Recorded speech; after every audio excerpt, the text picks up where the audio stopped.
नमस्कार दोस्तों। अब आपके लिए एक नई वीडियो आई है इंट्राडे ट्रेडिंग के ये 10 नियम जो आप सभी के लिए जानना जरूरी है।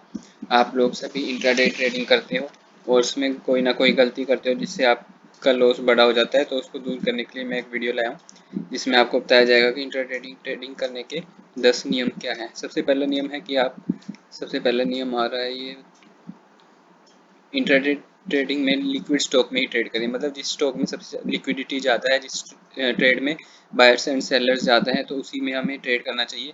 कोई ऐसे स्टॉक ना खरीदें जिसमें कि अगर आपने परचेज कर लिया और उसको बेचने गए तो कोई खरीदने वाला नहीं है, या किसी को आपने कम प्राइस में या ज़्यादा प्राइस में खरीद लिया और उसको जब बेचने गए कोई खरीदने वाला नहीं है, या किसी स्टॉक को खरीद लिया वो बेच दिया और जब खरीदने गए तो उसको कोई बेचने वाला नहीं है, तो ऐसे स्टॉक में ट्रेड ना करें, उसमें आपको नुकसान ही होगा। दूसरा नियम क्या है, कम क्वांटिटी में ही ट्रेड करें। जितना आपका बजट है उतना ही आपको ट्रेड करना चाहिए। ये ना हो कि एकदम से स्टॉक नीचे चला जाए और आपको काफ़ी ज़्यादा नुकसान हो जाए, या एकदम से आपने सेल किया और स्टॉक ऊपर भाग गया, या कोई न्यूज़ आ गई, तो उससे क्या होगा, आपका लॉस ज़्यादा हो जाएगा। जितनी आपकी क्वांटिटी है, जितनी आपकी कैपेसिटी है, उसके हिसाब से ही आपको ट्रेडिंग करनी चाहिए और कम क्वांटिटी में ही ट्रेडिंग करनी चाहिए इंट्राडे में। अगर लॉन्ग टर्म व्यू है तो थोड़ा ज़्यादा क्वांटिटी में आप परचेज कर सकते हो, लेकिन इंट्राडे में आप बहुत कम क्वांटिटी में ही ट्रेड करें। अपना रिस्क मैनेजमेंट के हिसाब से ही ट्रेड करें। तीसरा है,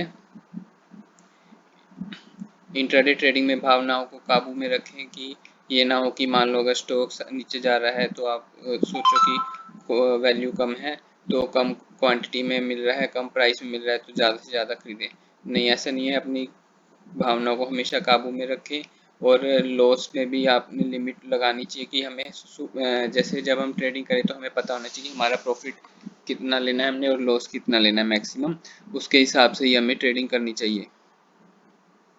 हमेशा स्टॉप लॉस लगाने का नियम फॉलो करें। हमेशा जो भी ट्रेड लोगे उसमें हमेशा स्टॉप लॉस के बिना कभी भी ट्रेड ना करें। कई बार ऐसा होता है कि हम स्टॉप लॉस लगाते नहीं हैं और हम सोचते हैं कि काफ़ी नीचे गिर जाता है स्टॉक, की रिकवर करेगा और एक्सपायरी हो जाती है, और तो क्या होता है, हमें नुकसान ही होता है, उसमें कभी फ़ायदा नहीं होने का। इमोशंस काम हमारे हिसाब से मार्केट नहीं चलना, मार्केट ने अपने हिसाब से चलना है। जैसा मार्केट चलेगा वैसे ही चलेगा, हमारे हिसाब से नहीं चलता मार्केट। हमें हमेशा स्टॉप लॉस जब भी हम सेट करते हैं, प्रॉपर एक मैकेनिज्म के हिसाब से, एक ट्रेड के हिसाब से हमें स्टॉप लॉस सेट करना है। अगर उसको हिट कर रहा है तो हमें वहां से एकदम से एग्जिट कर लेना चाहिए। इंट्राडे में प्रॉफिट कमाने के बाद ट्रेडिंग बंद कर दें। पांचवा नियम है कि जैसे हमने सोचा कि आज मेरे को इतना प्रॉफिट चाहिए 5,000, तो मेरे को 5,000 का प्रॉफिट हो गया तो मुझे एकदम से एग्जिट कर देना चाहिए।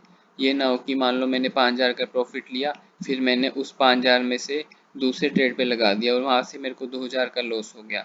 2,000 के लॉस को रिकवर करने के लिए मैंने 3,000 का और लगा दिया, तो वो भी लॉस हो गया। मतलब हम और नेगेटिव में चले जाएंगे। जितना प्रॉफिट हमने एज्यूम किया था, कि सोचा था कि शुरू में हमें भाई इतना प्रॉफिट चाहिए, तो उसके हिसाब से हमें काम करना चाहिए।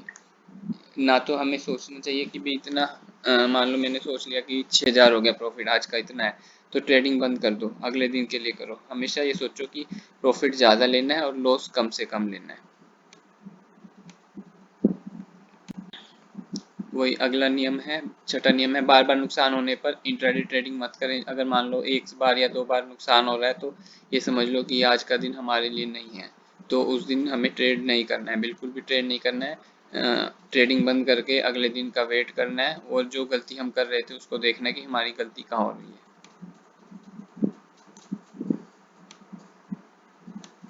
इंट्राडे ट्रेडिंग में स्टॉक को एवरेज करने से बचें।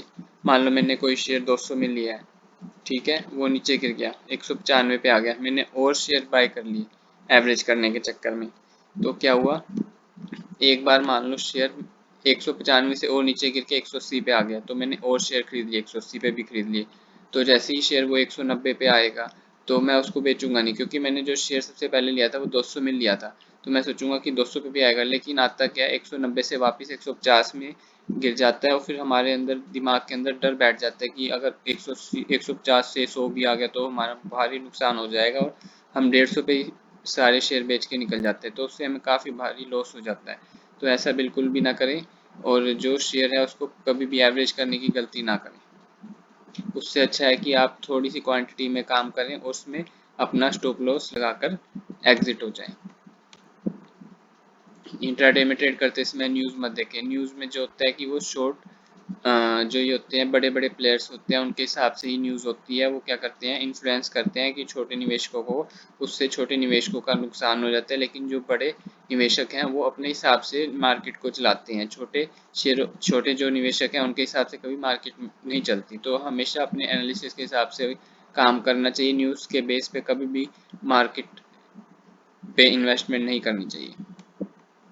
इंट्राडे चार्ट पर स्टॉक के पास्ट परफॉर्मेंस का एनालिसिस करें। सबसे पहले तो हमें देखना चाहिए कि पिछले शेयर ने पिछले टाइम से क्या परफॉर्मेंस दिया है, उसमें चार्ट में क्या क्या कैंडलस्टिक पैटर्न बन रहे हैं, कौन कौन से चार्ट पैटर्न उसमें बार बार दिख रहे हैं, ट्रेडिंग वॉल्यूम कम है या ज़्यादा है, या मूविंग एवरेज या इंडिकेटर क्या संकेत दे रहा है। तो वो सब हमें देखना चाहिए। पास्ट हिस्ट्री क्या है, कब स्टॉक्स में रेजिस्टेंस मिल रहा है, कब स्टॉक्स में सपोर्ट मिल रहा है, कहाँ से स्टॉक ऊपर जा रहा है, कहाँ से नीचे जा रहा है, कहाँ से साइडवेज जा रहा है। तो उस हिसाब से हमें ट्रेडिंग करनी चाहिए। एक कंसिस्टेंट ट्रेडिंग प्लान फॉलो करें, मतलब हमें ये पता होना चाहिए कि हमने कब एंट्री करनी है, कब एग्जिट करना है, कितना मैक्सिमम प्रॉफिट लेना है, कितना मैक्सिमम लॉस लेना है, किस टाइम ट्रेडिंग करनी है। ये हमें सब क्लियर होना चाहिए। उसी हिसाब से जब हम भी कोई भी किसी भी ट्रेड में एंटर करते हैं तो हमारा जो विज़न है वो पूरा क्लियर होना चाहिए। भी इतना प्रॉफिट होना मिलना है, इतना लॉस ले सकते हैं हम, उसके बाद ही हमें ट्रेड में एंटर करना है। इंट्राडे ट्रेडिंग में रिस्क मैनेजमेंट का ध्यान रखें। वही बताया आपको कि रिस्क टू रिवार्ड रेशियो, भाई मतलब मान लो मैंने 2000 रुपये में मैंने मान लो सोचा कि 2000 रुपये कमाना है और मैंने 10 ट्रेड लेनी है, तो हर एक ट्रेड में मेरे को 200 रुपये कमाने पड़ेंगे। और अगर मैं 5 ट्रेड लेता हूँ तो मेरे को 400 रुपये हर एक ट्रेड में कमाना पड़ेगा। और मेरा लॉस भी वो होना चाहिए। मान लो मेरा लॉस है, मैंने सोचा कि मैंने 50 रुपये मैक्सिमम मैं लॉस ले सकता हूँ और मैं मैक्सिमम प्रॉफिट मान लो मैं ले रहा हूँ कि 150 होना चाहिए। तो 10 ट्रेड कर रहा हूँ तो उसमें से मेरे मान लो मेरे 7 जो ट्रेड थे वो नुकसान में चले गए और 3 ट्रेड प्रॉफिट में चले गए। तो 7 जो ट्रेड नुकसान में गए उसमें मेरा 350 का नुकसान हो गया। लेकिन जो 3 ट्रेड मेरे 150 रुपये प्रॉफिट में गया उसमें मेरे को 450 रुपये का प्रॉफिट हो गया। तो नेट जो प्रॉफिट होगा वो 100 रुपये का होगा, मतलब हम नुकसान में नहीं जाएंगे अगर हमारा रिस्क रिवार्ड रेशियो हमें पता होगा। भी इतना मैं मिनिमम इतना मेरे को लॉस लेना है, इतना मेरे को मिनिमम प्रॉफिट लेना है और मैक्सिमम इतना मैंने लॉस लेना है। तो हमें उससे ज़्यादातर हमें क्या होगा, प्रॉफिट ही होगा। ठीक है, please like and subscribe my channel stock Mantra. Thank you.